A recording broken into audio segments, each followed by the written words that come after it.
Shalom everyone, welcome back to the podcast. The title of today's episode is Matzah, Our Mind, and the Meaning of Freedom. This week as we celebrate Passover, I wanted to delve in a little deeper into some of the stuff we've been doing, the rituals. You know, we clean out the chametz, we prepare the Seder plate, we read the Haggadah, and it's easy to get caught up in the logistics. But obviously behind all of that, there's a hidden structure. It's a spiritual roadmap which is embedded into all the things we are doing. And it all starts with that flat piece of bread called matzah. Matzah is one of the most iconic foods in Judaism. We call it the bread of affliction, but the deeper sources tell us that it's called mechla de memnuta, bread of faith. And it's also called the bread of healing. So how could bread heal something spiritual? So matzah is also the symbol for knowledge. That's how it brings spiritual healing. It's not just information. It's clear divine knowledge, which in Hebrew is called da'at, the connection to Hashem that brings us back into alignment with who we really are and how connected we are to something much greater.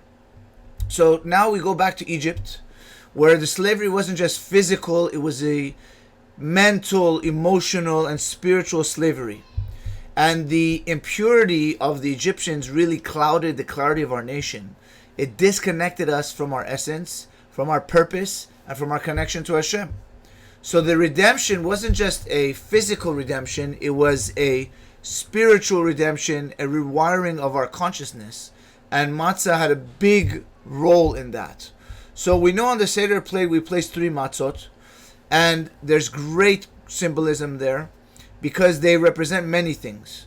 They represent 3 gifts that we received in the desert when we left Egypt, which were the well of Miriam, which we received water.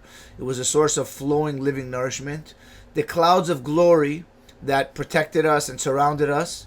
And the manna, the mysterious spiritual food that came down from heaven every day. So these weren't just physical miracles, they were expressions of Hashem's presence, that He was intimately involved in our journey. He was providing for us, protecting us, and guiding us. And all 3 of those gifts were rooted in that central idea of knowledge of Hashem, which is dat. So when we eat the matzah, we're not just remembering, we are reconnecting. We're drawing that clarity into ourselves. It's a spiritual cleanse for the mind and our soul. Then we have our leader, Moshe Rabbeinu, who matzah is also connected to Moshe, because Moshe represents truth and humility. That's the 2 main requisites for wisdom. As the Torah says, Moses was the most humble man on earth. So he was really intimately connected to divine knowledge. So he never let his ego distort the divine message. Chametz, which is the opposite of matzah, rises, it's ego. It's the mind of a person that's full of himself or herself, and that's why chametz and matzah are so diametrically opposed. Then we go into the wine of the Seder. We drink 4 cups, but 2 we drink before the meal. The 2 cups we drink before the meal are connected with the Haggadah, because we say the Haggadah over those 2 cups. The Haggadah is the declaration of our freedom and faith. Wine is associated with hidden wisdom. It brings out what's beneath the surface. As it says, Nichnas yain yatsa sod. When wine enters, the secrets come out. So these first 2 cups help us heal our connection to Hashem. This is our covenant, our connection as a nation to Hashem. And these cups help us push back against doubt, against spiritual forgetfulness, and against the force we call Amalek, the coldness and the voice of cynicism that eats away at our soul. And that's why we say the Haggadah out loud with a powerful voice, because truth must be proclaimed. So after we finish that part of the Haggadah, we eat the meal.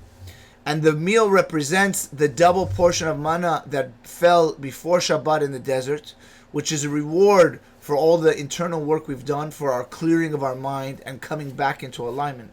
And after the meal, on Passover, something shifts. We start to sing, we start to praise, we start to celebrate. And that's the second half of the Seder, which is more connected to the energy of Shabbat, which is the energy of rest, peace, and spiritual clarity. And we finish the night with 2 more cups of wine, which those cups are connected more to the energy of joy, elevation, and completion, which is opposed to the first two cups, which were more having to do with war and refining the energy of negativity. So, why is chametz such a big deal on Passover? That even one crumb of chametz could destroy everything. It's not like other unkosher food where it's a measure that has to be at least about 25 grams. Chametz is even a crumb, because chametz is not just a physical thing, it's representing something spiritual. It represents the blemished mind. A blemished mind doesn't just affect our thoughts, it affects judgments, emotions, everything. And that's why, like we said, other prohibitions can be nullified if they're less than 1/60th. Chametz is not so. Even a drop of chametz, it makes something not kosher. Chametz cannot be nullified, it needs to be destroyed. We burn our chametz. It's not just a law, it's about our consciousness, it's about our spiritual innate nature. And that's why something takes 18 minutes to become chametz, because 18 is the number of chai. So going past life represents chametz. So we have 18 minutes to act, to decide between life and something that leads us, God forbid, away from it. And that's a call to movement, to be decisive and to have purpose in our life. And that's why on the second night of Passover, we start counting the Omer, because that's the real journey. We've eaten the matzah, we've cleared the space, so now we start climbing from the 49 gates of impurity to 49 gates of holiness, one step at a time. In the Beit HaMikdash, in the temple, they would bring the barley offering at that time and wave it in the 6 directions of north, south, east, west, and up and down. And the reason for that was they were cleansing the world, removing negative energies from all directions. And that is also connected to Hashem's kingship, which was revealed everywhere through them doing this. So by us, when we sat at the Seder table, we weren't just telling a story, we were retracing the journey of our soul. We went from confusion to clarity, from slavery to knowledge, from ego to humility, from exile to liberation and presence. And we know that matzah isn't just bread, it's a tool, it's a teacher, it's medicine for the mind and our heart and our soul. So when we eat the matzah, even now, we're absorbing that clarity, the truth, the healing. And may that give us the strength to remember who we really are and who we really belong to, Hashem. And may we walk boldly, step by step, into freedom that isn't just historical, but personal for all of us. Thank you for listening and watching. Chag Sameach. And I hope if you enjoyed this episode, please share it with anyone who you think might be interested. You never know who it might resonate with. And until next time, stay curious, stay connected, and stay grounded. Love you all.